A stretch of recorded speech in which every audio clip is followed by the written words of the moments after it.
এইবেলি ৰঙালী বিহুত অসমৰ বিভিন্ন প্ৰান্তত চিৰসেউজ বিহুগীত আৰু বিহু নাচেৰে খলকনি তুলিবলৈ সক্ষম হৈছে চৰাইদেউ সমন্বয় বিহু হুঁচৰি দল। এই দলটিতে বিহু নাচি ভাইৰেল হোৱা তনুশ্ৰী বৰুৱাই উচ্চতৰ মাধ্যমিক শিক্ষান্ত পৰীক্ষাত 91.8% নম্বৰ লাভ কৰি সকলোকে গৌৰৱান্বিত কৰিছে।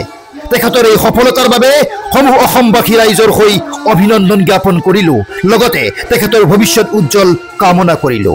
এইবাৰ আপোনালোকলৈ আগবঢ়ালো শুনি শুনি আমনি নলগা বিহুগীত জাৰণিৰ মাজতে কি চৰাই এনিঙিয়াই।